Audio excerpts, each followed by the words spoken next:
Hey guys, welcome. Sorry I've been scarce. I've been really flustered lately and very busy, so, you know. I just thought you'd like to see Cygnet today. She got a brand new face-up yesterday, and I am pretty pleased with how it turned out. Sorry she's nude right now. Right now I'm working on her, and I'm making her some clothes. Here's her brand new face-up. I didn't like her eyebrows before. They were too pencil-y grainy, and her eyelashes were pencil-y grainy too. I wanted to soften up her eyebrows and especially sort of redesign them so that they would look good with her hair. Her hair is really soft. So not only did I need to alter the color just a little bit, I needed her eyebrows to appear soft too. And I wanted her to have like bluish eyeshadow. So she has that now. I'm going to get as close as I can without knocking her over. There you go. And I painted her some teeth. And you can see them a lot better now in person than you could in her last face-up. For some reason now they're better. They're more visible. Except when I glossed them, they became faint. They were a lot easier to see before the gloss went on. So this time I used more of my Pearl X pigment powders, and all I have there is purple and I have silvery glitter, and I use that a lot around her eyes. The purple is under her eyes, you know, like sort of on that really thin skin that's like right under the eyes. And I just put the blue around her eyes, and you can't see it very well on camera. Maybe you can just see just sort of the feeling of it, which is all that matters.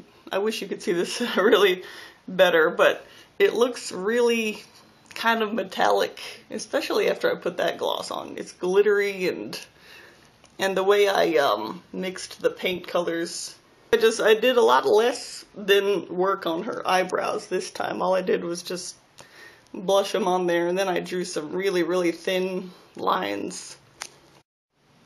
And this time I made her eyelashes on the bottom lids very thin and tiny, and you can't even see them on the camera. But they're there, and they're in a dark blue that's just darker than the eyeshadow.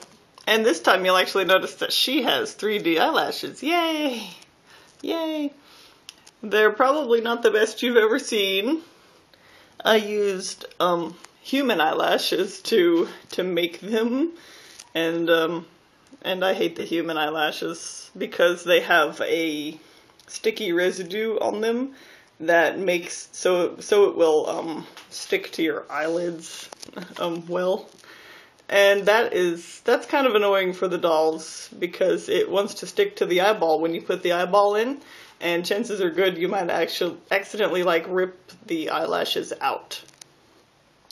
Aside from that, I clipped them to make them shorter because I'm not really, at least for this doll and my other dolls, I'm not really keen on having like super huge eyelashes.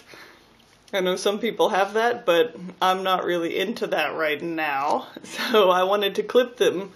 So I did, and in order to make them look like natural and make them look not so clipped with such an even edge, I cut them unevenly. And it was a pain in the butt. I feel like I screwed up a few times, but I came out with this, which it looks good. And I mean, I don't think anyone would ask questions unless it just looks really terrible when I take photos. So what I'm actually thinking is that they're just so annoying with their little sticky ends that are on the inside of the head. I would like to peel them out, but I'm afraid it will ruin my brand new face-up that I love so much. So I don't know what's going to happen there, or what I'm going to do. So that's that. If you see acetone removes the glue, but if I use the acetone, it will definitely start removing all of her paint. I don't want that. I really want to keep it this time. I would hate to redo this face-up because it took like my entire afternoon yesterday. It took a good 2 hours to do all that blushing and stuff. And then the finishing touches took some time. So next, you'll also notice that she has a bunch of freckles on one side of her face. Can you see where I was going with that? If you look at the pattern of her freckles, you'll see that they are in the constellation of Cygnus. As you can see, it looks like a swan flying. This is the neck, the long part, and then these wings are going across. It's shaped like a cross too, which is pretty cool. I think it's a cool pattern. I'll show you some photos just to show the actual constellation as it appears when you connect the dots. Here it is.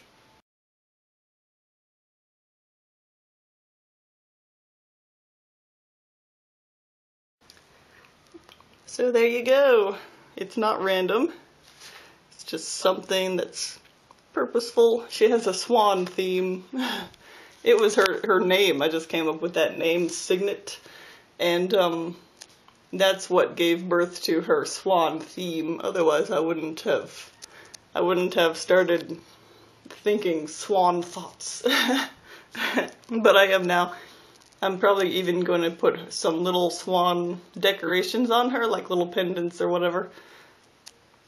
So she's got this swan theme. And that's all I have to say about her face up. Other than that, check out her stockings. I love them. I got them on eBay. Ironically, from a seller called Swan Designs. They do remind me of a swan for some reason. I don't know. But I'm designing her dress so that her stockings will show, because I just love them so much.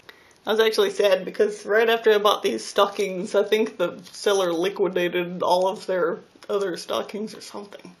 I don't know what's going on there. I don't even know if they have any more, but last time I checked, they didn't even have any more stockings. I don't know if they're quitting eBay or what. So I might want to go back on there and check it out. So anyway, I'm about to take some photos and I'll put them on Flickr. And I'll talk to you guys later, and hopefully I'm going to get back into the mode of making videos. So I'll see you guys again soon. Who stole my sandwich?